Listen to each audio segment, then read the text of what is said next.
आणि आता फायनली आपण पोहोचलोय. ऑलमोस्ट म्हणजे आलोच.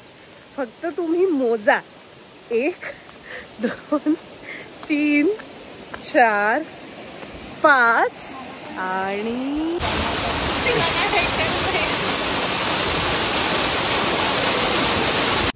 नमस्कार मंडळी, नवीन व्लॉगमध्ये तुम्हा सगळ्यांचं खूप खूप स्वागत.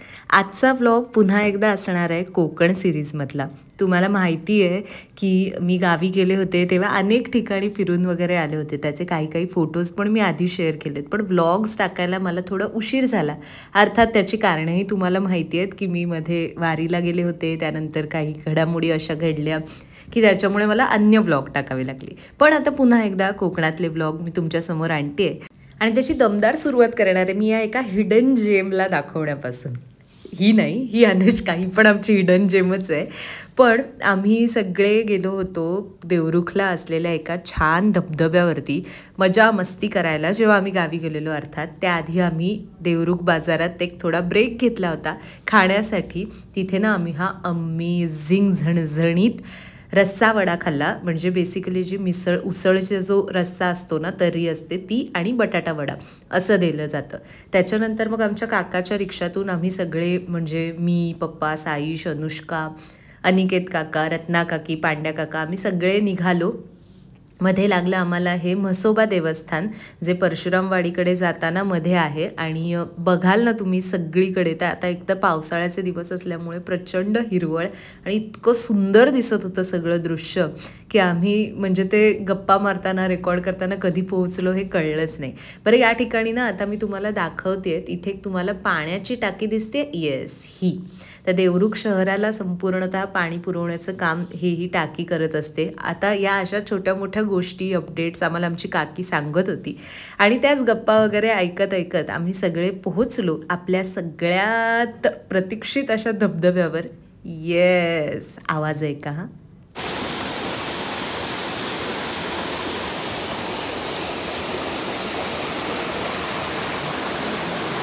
आता तुम्ही माझा वाडी बघताय, तो आहे परशुरामवाडीचा धबधबा. अगदी रस्त्याला लागूनच आहे आणि आता म्हणजे एवढं एक्सक्लुसिव्ह आहे की आम्हीच शोधतो. आम्ही साधारण 7 जण आलो, तेवढी शोधतो. फार गर्दी नाही आहे आणि हे पण तुम्ही एन्जॉय करू शकता अशाच लेवलचा आहे. सो काय बोलूया, वन ऑफ द शिड्युलेड ट्रिपमधून अनुभवलं. आय डोंट नो किती आवाज येतो वगैरे माहीत नाही, मला तर माहिती नाही, तर मी एकदम टाकतो. आता आम्ही फोटो टाकतो.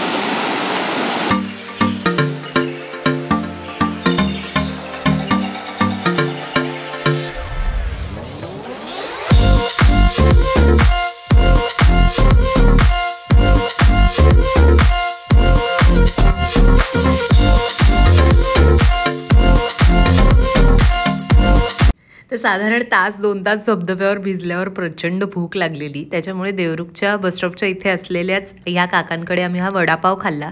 हे सुद्धा आमच्या गावच्या जवळच राहणारे आहेत, त्याच्यामुळे ते ओळखीचे सुद्धा होते. आणि मग आम्ही रिटर्न जायला निघालो. बरं, आता हे जे दिसतात ना, ते आहेत माझे पप्पासुद्धा रिक्षा चालवतात. अर्थात त्यांना येते, म्हणजे ते चालवतात जेव्हा गावी वगैरे असतात तेव्हा. त्यामुळे मग हा चांगला रस्ता होता. ॲक्च्युली देवरुखपासून कर्लीपर्यंत रस्ता चांगला आहे, पण तिथून पुढे नंतरचं सांगते मी तुम्हाला. पण संध्याकाळी घरी आलो, छान धूप केला. मला धूप, अगरबत्ती हे प्रकार इतके आवडतात आणि विशेषतः गावी तो जो एक सुगंध घरभर पसरतो ना, आहा. आणि मग संध्याकाळी पप्पांनी धूप केला, पूजा वगैरे केली. आम्ही सगळे जेवलो. पण जेवल्यानंतर जे घडलं दुसऱ्या दिवशी, म्हणजे हा व्हिडिओ शूट झाल्यानंतर जे झालं ते मी आता तुम्हाला या ब्लॉगमध्ये पुढे सुद्धा सांगणार आहे. Stay tune. सकाळ झाल्यापासूनच, म्हणजे ॲक्च्युली काल रात्रीपासूनच लाईट्स गेलेले आहेत, कारण इकडे पाऊस इतका प्रचंड आहे की त्याच्यामुळे काही ठिकाणच्या वायर्स ज्या आहेत ते तुटल्या आहेत, तारा तुटल्यात आणि त्याच्यामुळे कालपासूनच अजिबातच लाईट नाही आहे. त्यामुळे फोनचं चार्जिंग बोंबललं आहे. आता जेवढं थोडंसं उरलं आहे, मी म्हटलं आपण जाऊयात, शूट करू थोडंसं. आणि मेन निघालो त्याचं उद्दिष्ट म्हणजे पाणी भरायला. मी आता एवढीशीच बॉटल हातात घेतली आहे, कारण बाकीचं सगळं ते हंडे वगैरे रिक्षातून त्यांनी नेले होते. आपण आता जातोय बोटणीवर. व्हिडिओ करण्याचं कारण असं की मला हेच ह्यातून सांगायचं की आपण म्हणतो कोकण अत्यंत समृद्ध आहे आणि नो डाऊट आहे, पण जेव्हा आपण अशा खेडेगावात किंवा थोडं असं की ज्याचं फार शहरीकरण झालेलं नाही आहे अशा ठिकाणी राहतो तेव्हा ह्या समस्यासुद्धा तितक्याच असतात बरं. आणि ते सगळं करत असतानाच त्यांना बेसिक जे ॲम्युनिटीज आहेत, म्हणजे आता तुम्ही माझ्या मागे रस्ता बघताय, असं बघताना तो फार एस्थेटिक वाटेल. इथला रस्ता बघता आता अत्यंत तीव्र वळण आहे, पण आता ह्या रस्त्यांवरनं गाडी न्यायची, रिक्षा न्यायची हे अत्यंत कठीण काम आहे. बससुद्धा मी तुम्हाला सांगितलं अगदी त्या वरच्या स्टॉपपर्यंत येते. तर खालून जायचं तर आयदर चालत, तुमची बाईक असेल तर, कार असेल तर, किंवा आपली रिक्षा जाते. पण हे अत्यंत रिस्की आहे. ह्या बाजूला कुठेही साधे स्ट्रीट लॅम्पसुद्धा नाही आहेत. त्याच्यामुळे अशा गावांमध्ये किंवा काय म्हणूया थोडंसं बाजूला राहिलेल्या भागांमध्ये सुद्धा सरकारने म्हणा किंवा एक जे प्रतिनिधी आहे तिथले त्यांनी लक्ष देणं गरजेचं आहे. आता पाण्याची समस्या नाही आहे खरं सांगायचं, लाईट्स नसल्यामुळे मशीन चालू नाही आणि म्हणून पाणी नाही आहे, त्याच्यामुळे जावं लागते वगैरे वगैरे. पण ज्या वारंवार लाईट जाणं आहे किंवा काय तर आपल्यालाही अंदाज असतो ना, आता शहरासारख्या भागात पण वायर्स तुटून पडण्याच्या कितीतरी घटना घडतात, पण त्यावेळी जितक्या तत्परतेने त्यामध्ये बदल केले जातात, सुधारणा केल्या जातात ना, त्याही तत्पर नसतात, पण त्याही तुलनेने त्या इथे थोड्या केल्या पाहिजेत. म्हणजे दिवस 2-2 दिवस जर लाईट्स नसतील तर इथल्या माणसांनी काय करायचं. म्हणजे अगदी हल्ली सगळ्या गोष्टींसाठी मशीन्स वापरले जातात ना, शेतीपासून सगळ्या गोष्टींना, मग तेव्हा काय करायचं. पण ऑल सेड अँड डन मी म्हटलं तसं कोकण हे समृद्ध आहे आणि तुम्ही बघताय ही सगळी जी हिरवळ आहे, कितीही त्रास असला तर मला वाटतं म्हणूनच खरं तर कोकणाला हे वरदान मिळालं की तुम्हाला त्रास विसरून पण एखाद्या झाडाकडे बघितलं आणि छान हिरवगार पसरलेलं आहे ते बघूनही मन प्रसन्न होतं. तर असं आहे. आता आम्ही जातोय गोठणीवर. गोठण म्हणजे काय आता वगैरे ते मी सांगत नाही. हाय साईश.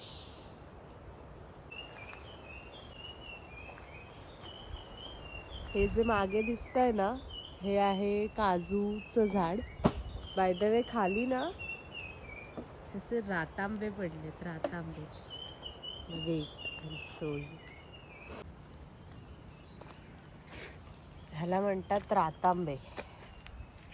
आता मला वाटतं पावसामुळे पडले, नाहीतर हे मे महिन्यात त्याच्यापासून आमसुलं वगैरे बनवतात.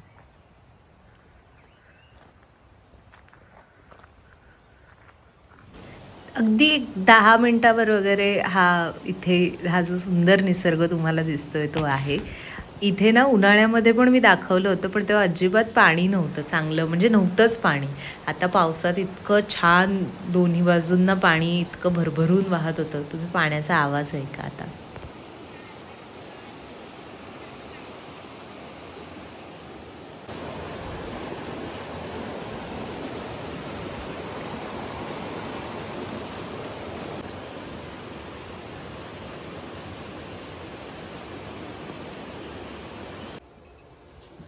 तर हे असं पाणी घेऊन आम्ही आता निघालो आमच्या काकाची रिक्षा.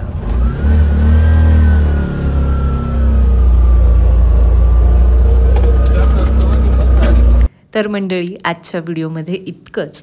आय होप तुम्हाला परशुरामवाडीचा धबधबा, गोठणीवरचा सुंदर पाऊस, निसर्ग हे सगळं आवडलं असेल. आणि त्याशिवाय मी जे आपल्या गावातल्या प्रश्नांविषयी मत मांडलं ते तुम्हाला पटलं न पटलं जे काही मला कमेंटमध्ये नक्की कळवा. हे आमचे त्या दिवशीचे काही छान फोटोज, इतका अप्रतिम अनुभव होता. आय होप तुम्हाला या व्हिडिओच्या माध्यमातून तो 5% तरी मला तुमच्यापर्यंत पोहोचवता आला असेल. आणि याच्या पुढे आणखीन एक गावातला ब्लॉग असणार आहे. मी तुम्हाला सांगितलं होतं की मी पावसाळ्यातली गावाची सफर तुम्हाला नक्की दाखवीन, त्याबद्दलचाच हा ब्लॉग असणार आहे. शिवाय माझ्याकडे अनेक बाकीचेही ब्लॉग्स शिल्लक आहेत, त्याच्यामुळे ते लवकरात लवकर आपले चॅनलवरती येण्याचा मी प्रयत्न करीन. आणि तोपर्यंत सबस्क्राईब करा. Bye bye.